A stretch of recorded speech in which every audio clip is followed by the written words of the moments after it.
thank you for joining us on Chai Time, where we explore conversations that inspire healthier, happier, and more meaningful lives. For those who are joining us for the first time, welcome to the Chai Time family. Today we're talking about a topic that touches every family, every community, and every stage of life. BIPOC Minority Mental Health Month. Although conversations around mental health have become more common, many people in minority communities still face stigma, cultural barriers, and limited access to care. Today, we are going to explore why these challenges exist, how we can break the stigma, and where people can find support. I'm delighted to welcome back Alejandra Posada, Director of Mental Health and Holistic Wellbeing at Rupani Development Initiatives.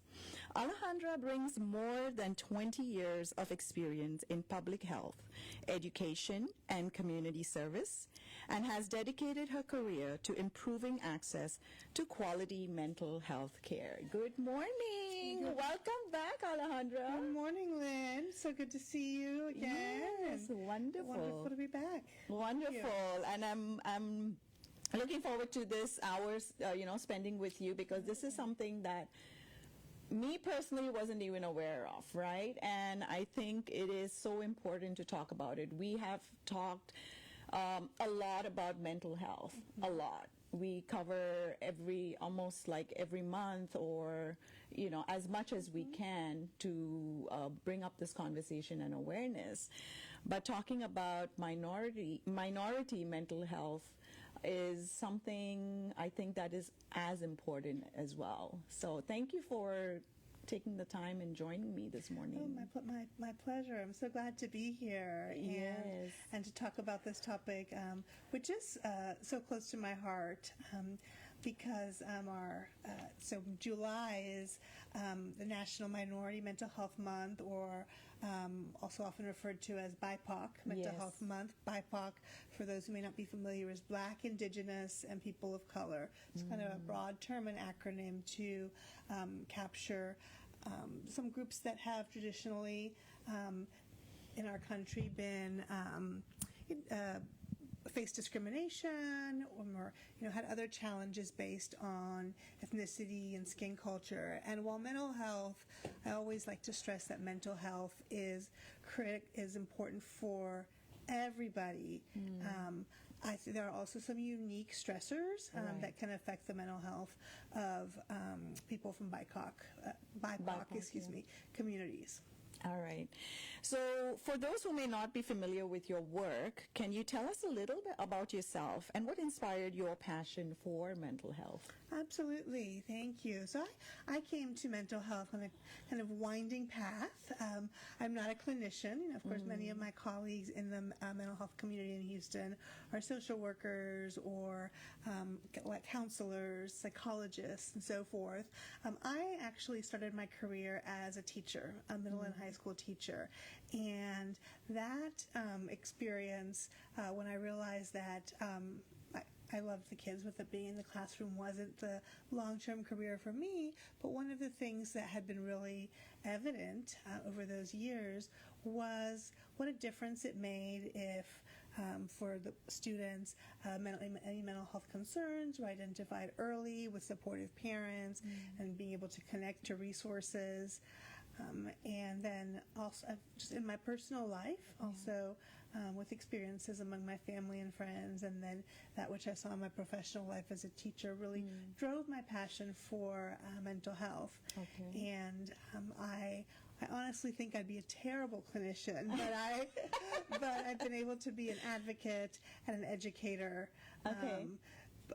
Working towards ensuring that there are high-quality, culturally competent mental health services available in our community.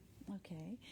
So what is Baby Moore Campbell National Minority Mental Health Awareness Month, and why is it important to have conversations around it? Yeah, it's quite a mouthful. Yes, and I've been practicing it. So I said, also referred to sometimes a little more simply as BIPOC Mental Health Month. It has actually been around, officially recognized by Congress since 2008, so almost 20 years, 18 years. but it hasn't gotten as much attention. May, of course, is Mental Health Month, really important in general to recognize. But July kind of comes in there a couple months later to sort of say, hey, there are some unique circumstances that BIPOC individuals, minorities in our country face, and for anybody in a BIPOC community here, and also some unique challenges that newer immigrants to our communities face. So it's a time to really hone in on those things, to say, yes, what we did in May and the broad mental health, that's great, that benefits everybody. Yeah. But let's not forget that there are some specific challenges, and even when I say BIPOC, that's drawing a broad scope, and we could, even looking within specific communities. For me, the Latina community. I know you have a lot of South Asian listeners. Looking at the Black community in the United States, and certainly the history of generational trauma with the history of many Black individuals in our country. It's really a time to be able to have that little bit of extra awareness and look at the resources that are available and see, are there opportunities for advocacy to make sure that we have not only enough resources for mental health, but that we have resources that serve people in a culturally competent way, in a language that is comfortable for them, and so forth. And at the same time, focusing on some of the unique strengths that BIPOC communities and individuals bring through their experiences. Okay. They also bring incredible strength that they can harness as they work to care for their mental health and the mental health of others in their communities. Okay. Who was Baby Moore Campbell? Yeah, so I actually just I just learned about her recently. We're together on her being a new person for us, but she was an author, a journalist, a teacher, a mental health advocate, and perhaps most importantly, a mother. And she struggled to provide and find appropriate support for her daughter, who struggled with mental illness, within a system that was not designed for her and her family to find the right kind of help at the time that they needed it. So she decided to take matters into her own hand, and some of you may be familiar with NAMI, the National Association of Mental Illness, and which has chapters all over the country. So she founded a NAMI Inglewood chapter in a predominantly Black neighborhood to create a space that felt safe for Black community members experiencing mental health issues, to be able to have a safe place to come together, to talk, to seek treatment, and to advocate.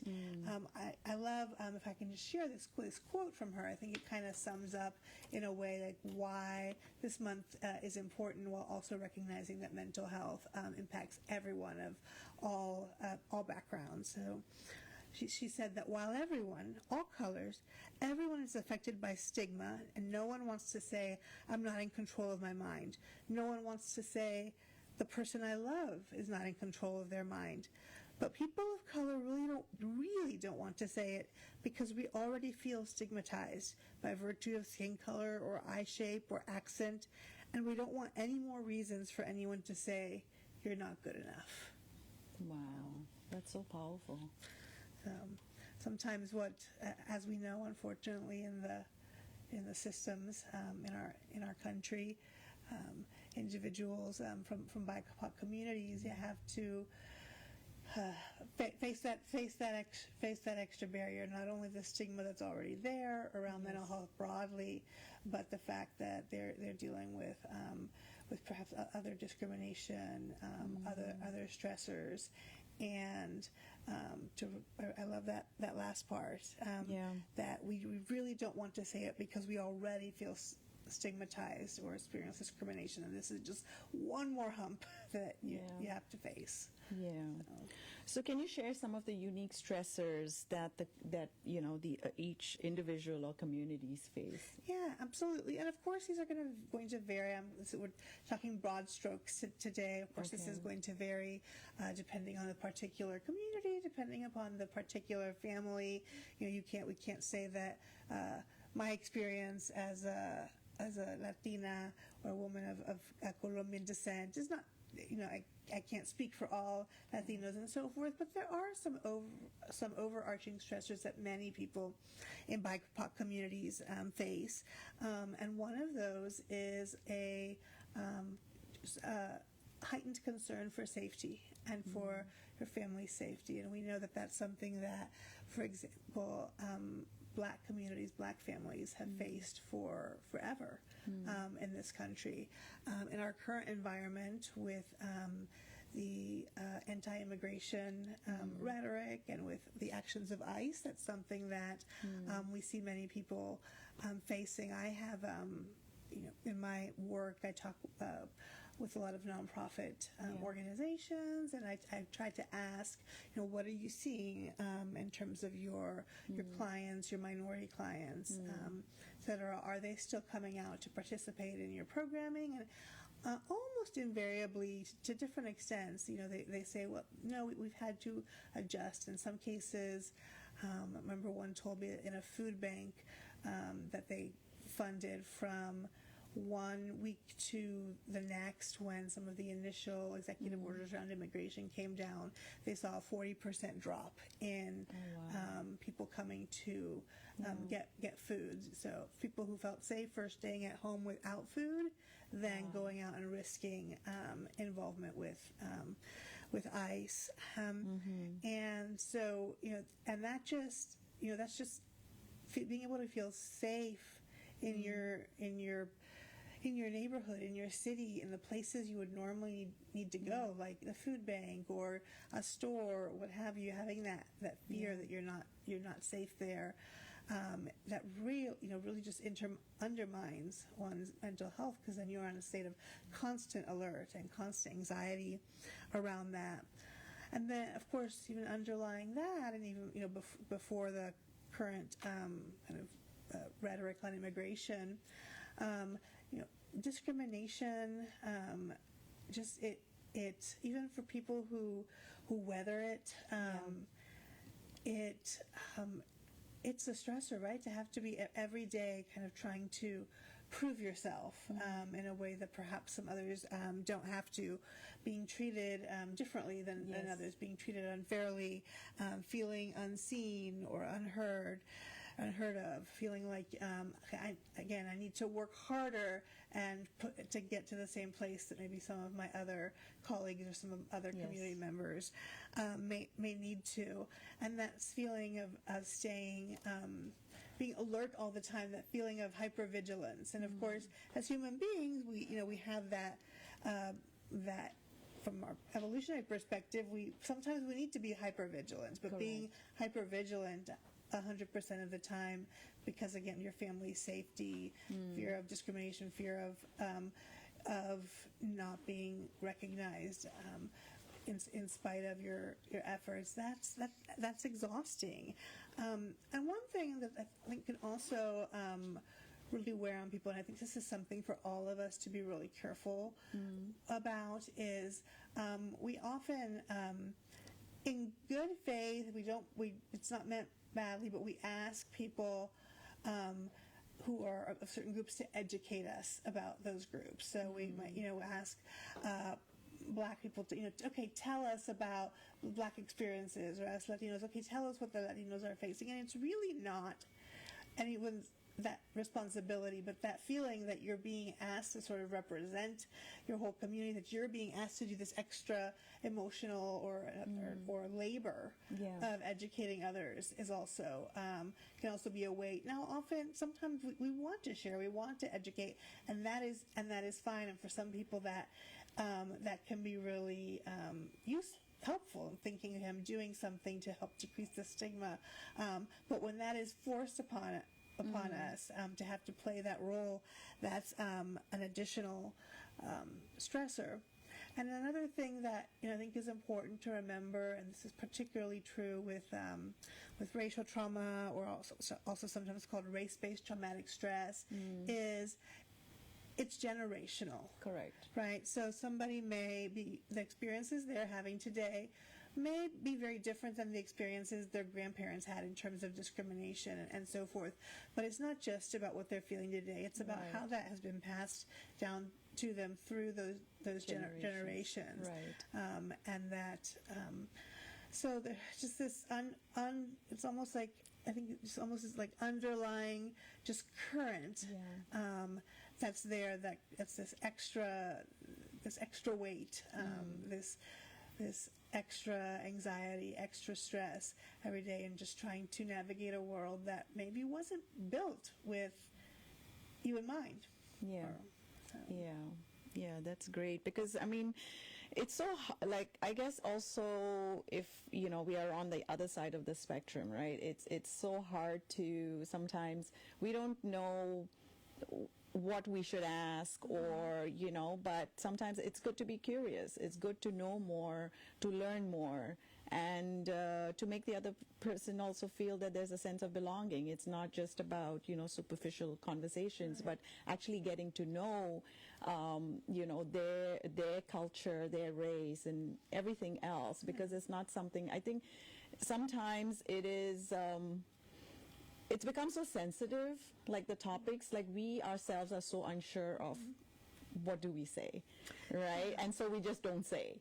And we, just to avoid any sort of the person feeling uncomfortable or me feeling uncomfortable, I just avoid that question and just talk about the weather or something like that. But I think that doesn't help. Right? And then how do we don't learn anything, right? We don't gain any knowledge from each other's culture or know things. And we only get it if we read books or we listen to a podcast or something like that. But actually having that one-on-one conversation is important. Yeah, absolutely. And I think, again, that's where there's a very fine line to walk. And I was actually going to mention there are some incredible content creators who are creating content around anti-racist content or other content for both for BIPOC communities themselves, as well as for people outside of those communities who want to learn more about this. And I think a critical thing that we can do is try to look for if social media is something that's a part of your life, or if you're a podcast listener or what have you, look for some of those. One that I really appreciate is Dr. Raquel Martin, Raquel, I think. Dr. Raquel Martin.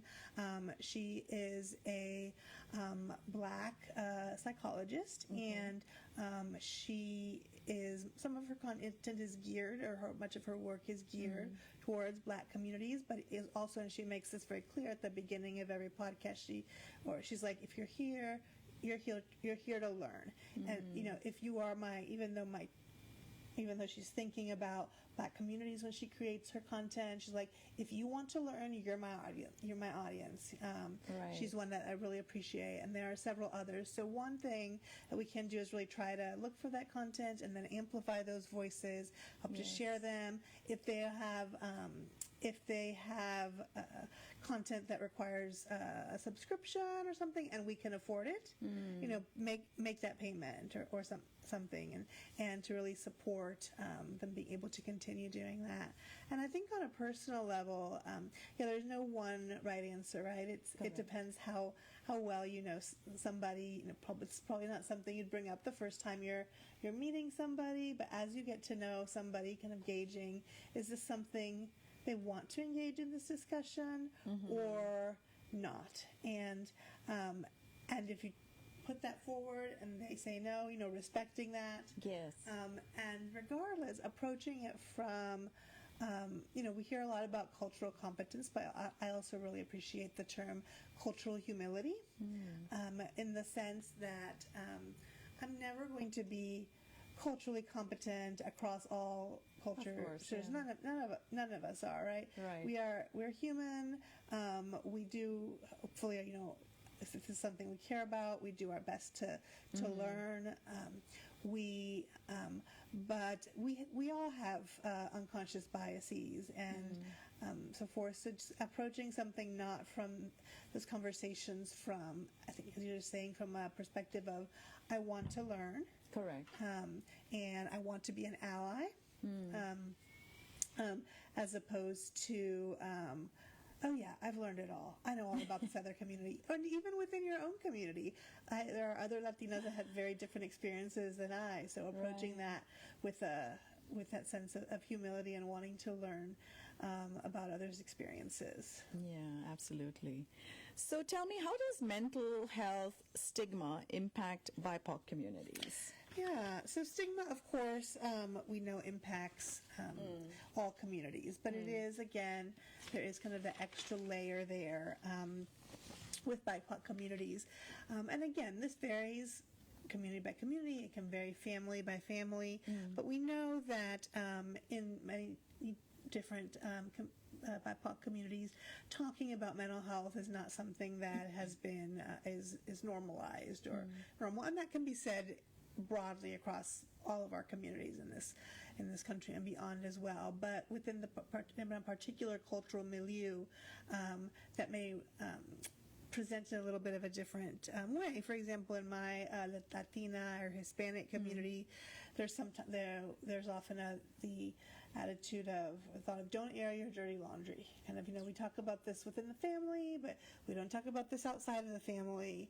And then in some, and sometimes also, there's one's beliefs can affect it, and the idea that, oh, okay, this is coming from, this is, instead of this is a mental illness, this is sinful behavior, or this is the effect of sinful behavior, or we can let's just pray this away. And I in no way want to discredit faith. I myself am part of a faith community that is a really important part of my life, but it's not an either or.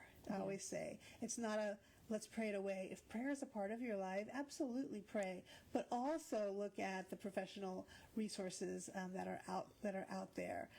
If spirituality is part of you, it can be part of your process, but it doesn't replace professional help and so forth. I'm curious though, like in your communities, and what kind of it's the same, very similar to the Hispanic community as well. Like, I mean, there is still so much, there is still, like you said, people don't like to talk about it. They're not comfortable. They feel like it's their own private life.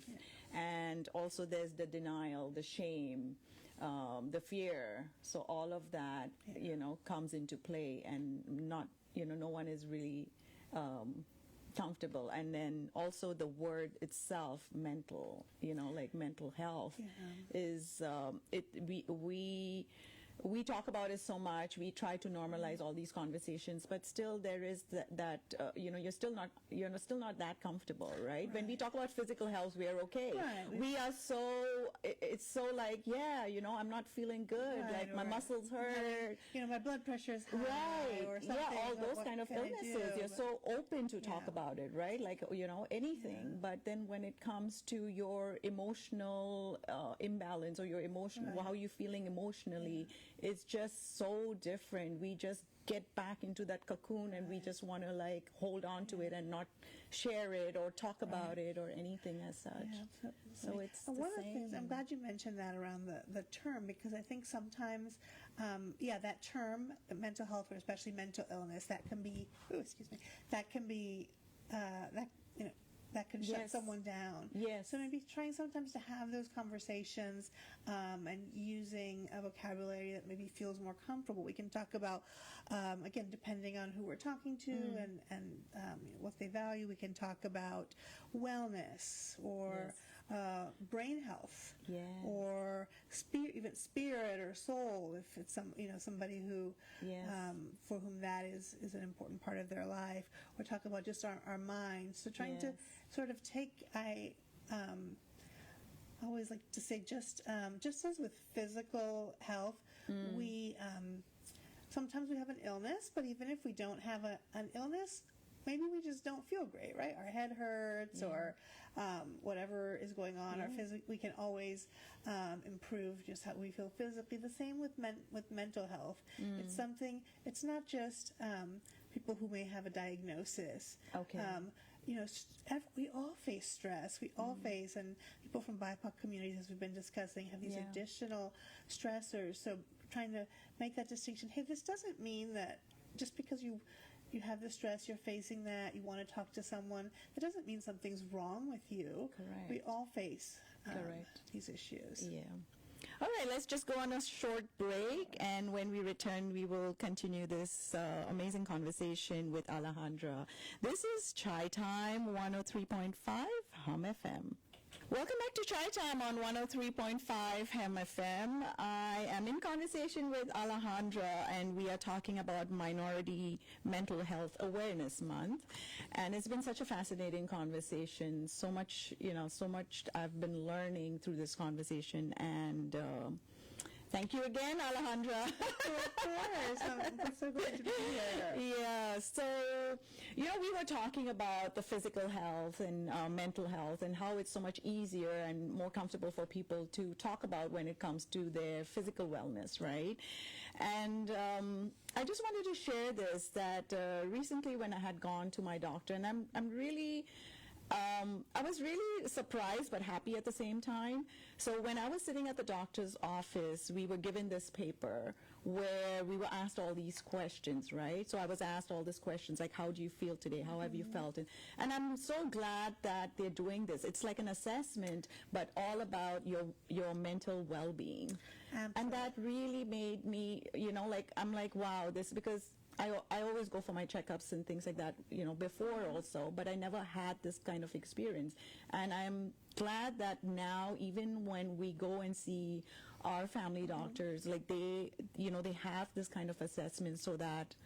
Absolutely. Yeah. Absolutely. And the fact is that the majority of mental health conditions first present in primary care because more people are lucky to have a primary care doctor, to go see a primary care doctor, than to go to a psychiatrist or a therapist directly. And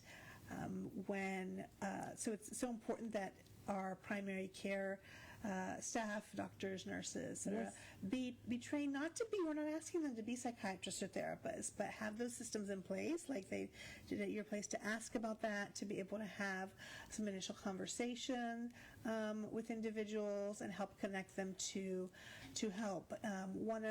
Something I'm very passionate about, and I've worked on this for a number of years, is what they call integrated care, which is really integrating behavioral health care into primary care settings, so that there is, for example, in your primary care clinic, there are some therapists, behavioral health providers who are there, and when let's say they give you that screening, and that screening comes up high at risk, then the PCP might say, hey, I have a colleague, she's a psychologist, can she pop in chat with you for a few minutes? And then they bring that person in. Sometimes they're able to do some brief interventions at that time, or or scheduled, or for the other resources, whatever is needed at that time. But having that built into our primary care system is critical, because that's where people are going to go. Yeah, definitely. And it's not only a one-time thing, because even when I went for my second visit to get all my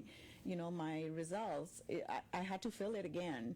So it's, maybe you're okay 2 months ago, 3 months ago, but maybe you're not. So I'm just so glad that, it's done for every visit. And, many times we always say, oh, the doctors are so busy, we don't want to take their time. Let's just, stick to what we have come for. Yeah. But this is important, right? So, absolutely. And also sometimes mental health needs to manifest in our physical body, right? Headaches, gastrointestinal issues, Sleep. Oh, yes. Sleep. Tension. The stress. So somebody, but it's very possible, somebody's going in and saying, I'm getting all these headaches. I don't know what's wrong. And, it is, of course, important to have it looked at. It could be something else. But it could also be the way that, mental health or the need for some mental health support is showing up in your body. It's not always, sometimes the most evident, the symptoms that are easiest to identify, the signs and symptoms, are how our body is reacting to it. Correct. So again, having doctors who are clued into that and are prepared to help somebody if that's the case. Yeah, and you're into holistic well-being, right? So Absolutely. On holistic wellness, and like my brother-in-law, he always jokes around. He always says, like, for my sister and myself, you're saying you guys can sleep through anything, even though you're less stressed or whatever. You can just sleep through it. And I think, like, I can speak for myself that it took me years of practice, right? Because there are certain things where I just don't let it sit in my mind or in my head. I'm just like, I do my deep breathing, my meditation, and all of those things. And at the end of the day, I am just grateful for this day. I'm just grateful for whatever has come, whatever I have faced. It could be the happiness, joy. It could be just the opposite. But it was a day that is done, and there's nothing I can do about it, so why even cry about it? And gratitude is such a, there have been studies on this and so forth. Gratitude is such a powerful tool. Yes. When we are intentional about our gratitude. It just doesn't have to be something huge. It could be, I went outside and the sky was a beautiful blue, and I was grateful to be able to enjoy that sky. Yes. But time after time, they've shown that gratitude that's intentional and repeated. Yes. For many, either in your mind or sometimes just writing down in a gratitude journal. Yeah. And that process of writing it down has a huge impact on our happiness. And, Correct. And our mental health. You mentioned. What did you mention that I was about to pick up on? Well, I wanted to share a couple of resources, if that works. So, actually, Mental Health America, the National Mental Health America, has a lot of great resources around BIPOC Mental Health Month. In fact, I did a lot of reading on their website as I was preparing for this discussion, and they have some interactive worksheets or worksheets you can print. If you're interested broadly in the topic, as well as some specific resources that go more into particular communities. If you're particularly interested in Asian American communities or Hispanic communities, Black communities, etc. But then here locally, our Mental Health America of Greater Houston, which I worked there. For many years, and I'm still a huge fan of theirs. They have a program called Care Connect. Okay.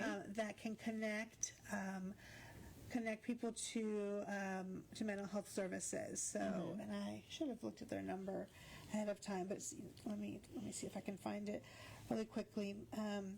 And they have. So it's not a crisis line. So, but we do have. Some crisis lines as well. 988 is always good to remember. That's really, if you are in mental health crisis, you can always dial 988 wherever you are. But Care Connect at Mental Health America of Greater Houston is 877 755 9988. And when someone calls, you can send the staff who answer the phones. If you're looking for a provider that is, speaks a certain language, or a provider that is familiar with your culture, that or so forth, tell them that. Tell them what they're looking for. They have a database of resources, and will work with you to find one that works for you. They also have and I don't know the exact criteria for qualifying, but for those who qualify, who maybe for financial reasons are unable to access mental health care. They also have a program where if you qualify, you can receive up to 6 free sessions with a mental health provider. And they have mental health providers, including, Matab, I know, who's been on your, who's been here and who introduced us. She's one of those, and others, throughout the city. So that's a great resource to call. If you're just looking for a place to start, looking for where to connect, so that's a great number. And then if it's a crisis situation, 988. I love that they have that now. It's as simple as dialing 911. You can dial it from any phone number. It's sometimes often referred to as the suicide prevention hotline, and it is indeed for that. But you don't have to be having suicidal ideation in the moment to call. You can just feel like, I'm not okay right now. Correct. And I need to connect to someone. Yeah. Call 988. Yeah. And they'll go from there. Okay, that's great. So Alejandra, tell me, what are some myths about BIPOC mental health, and how can we counter them?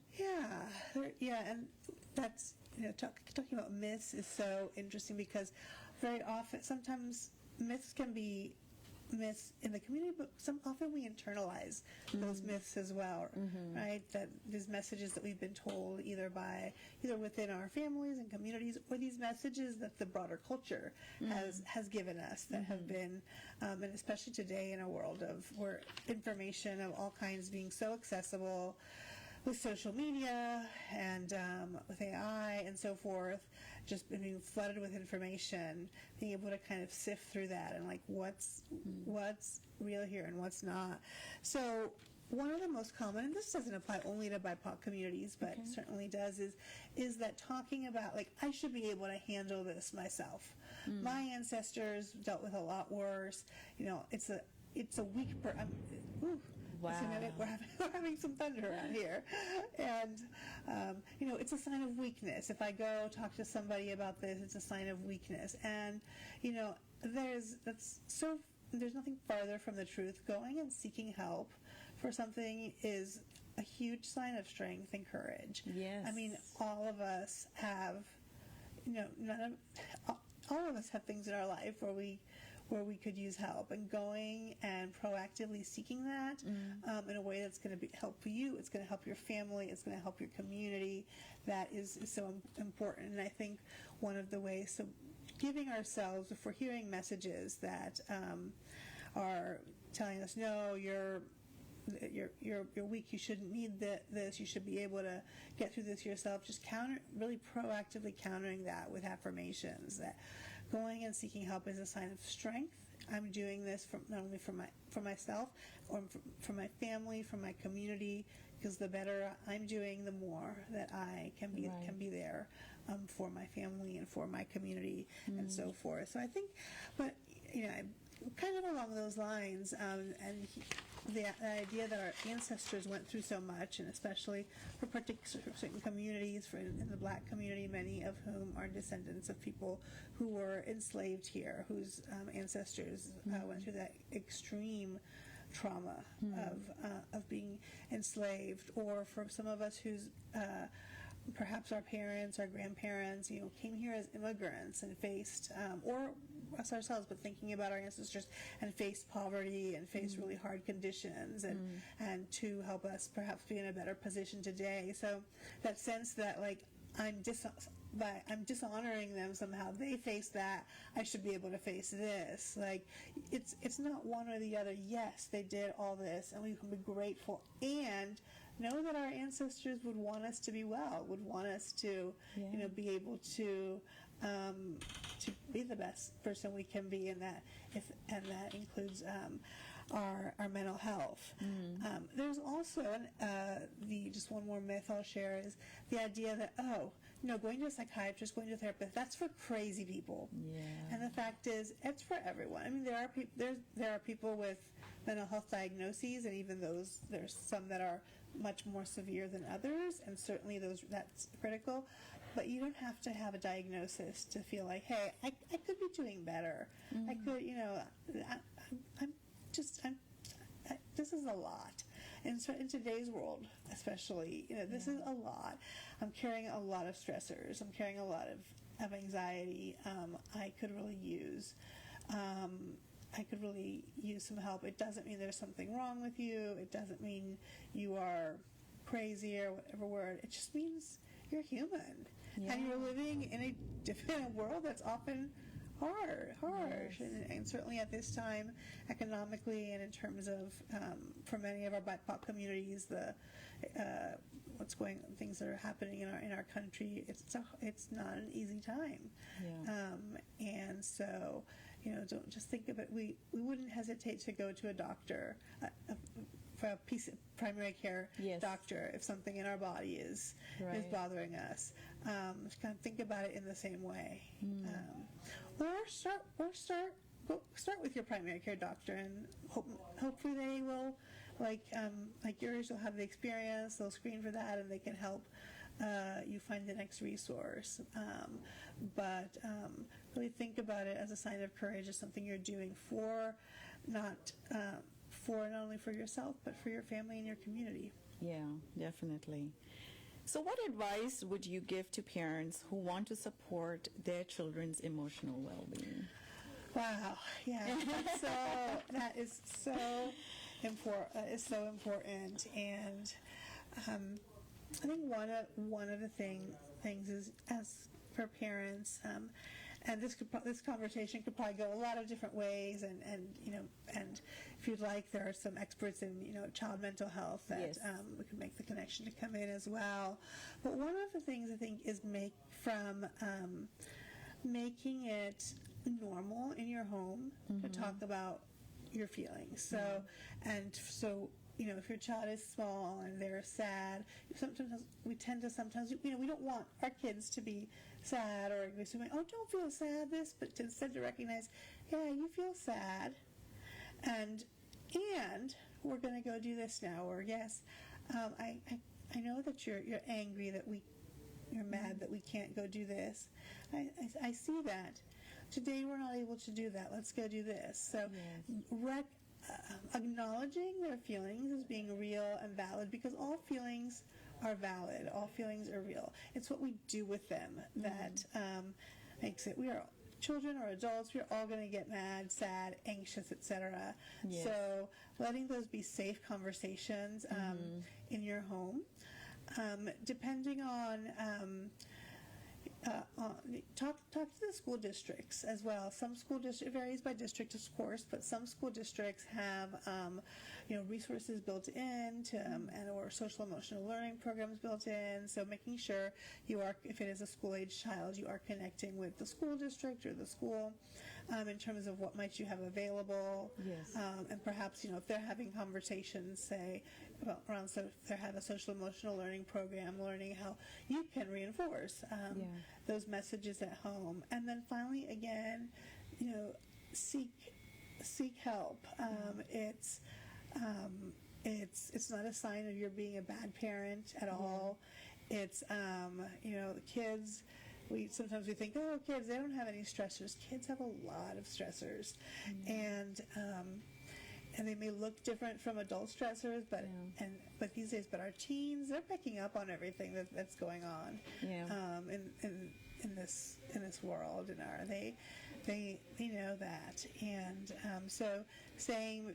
You might start with the school, you might start with their primary care physician, you might call a number like the one I gave, see if you can get a recommendation for somebody who sees kids, and giving them, so seeking resources, but also just creating an environment where it's okay not to be okay, and we know that our feelings are valid, and we can express them, and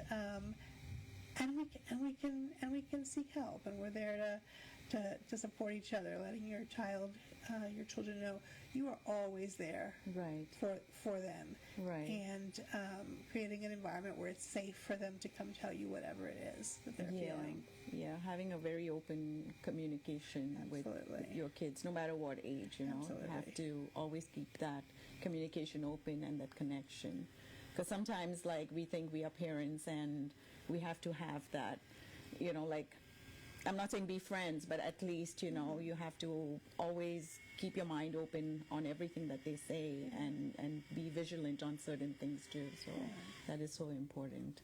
Yeah. So can you share some simple habits people can start today to better care for their mental health? Yeah, maybe I can listen to myself and start and adopt some of these too. So, I think first we kind of go back to the basics. Like, are you, sleep and trying to ensure there's a term, sleep hygiene, right? Ensuring, and some of it may be outside of our control, but as much as possible, trying to ensure that in our bedrooms we're not using our bedrooms to watch TV or scroll on our phones. You really have that as a dedicated space, and we have, make sure we're getting enough sleep. But if we're getting enough hours, but we're just not rested, go see the doctor. There may be some underlying things there. There may be, I know I've had sleep apnea, and that, I've seen a sleep physician for that. So, trying to optimize our sleep. Exercise is like a magic pill for not only for mental health, and I'm talking to myself here too, because I bought myself an elliptical, which I love, at the beginning of the year, and I don't want to tell you how few times I've used it. So I need to.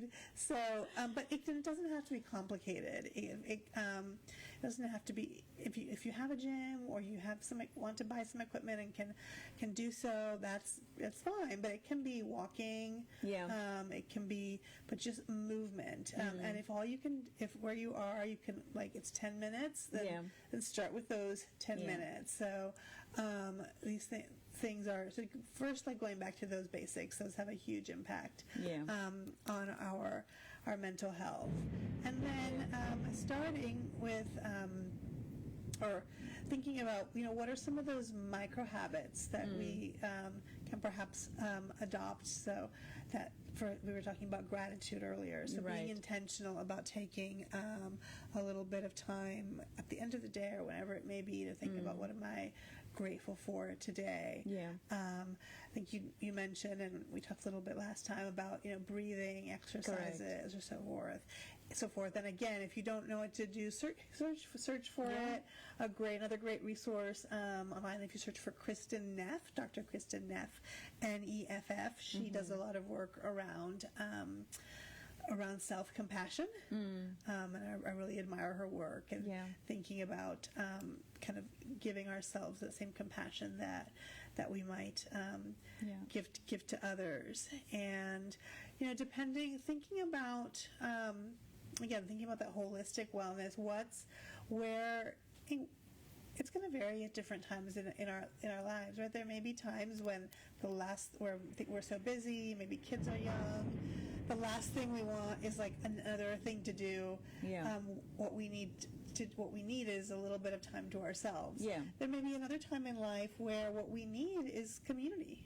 And seeking that out. So kind of taking a moment to say back, okay, what am I missing right now? What do I need? What do I need right now? And seeing if you can build that in, even in little micro ways.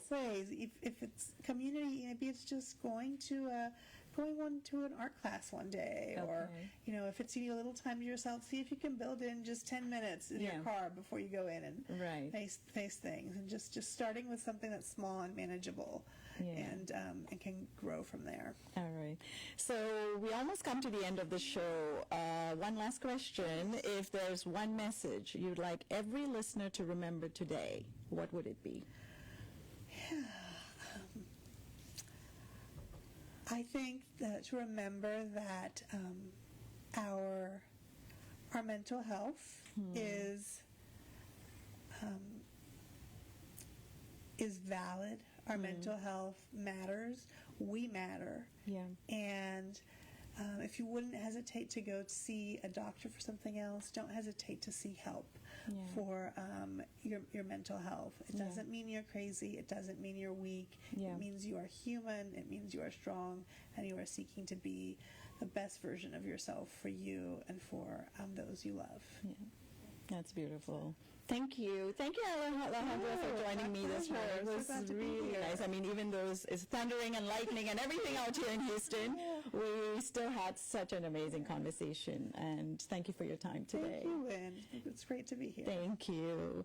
Thank you, listeners, for tuning in on Chai Time. And remember, asking for help is a sign of strength, not weakness. So let's continue this conversation and always raise the awareness on mental health. Until next time, take care of yourselves and each other. Signing off, Chai Time 103.5 Hum FM.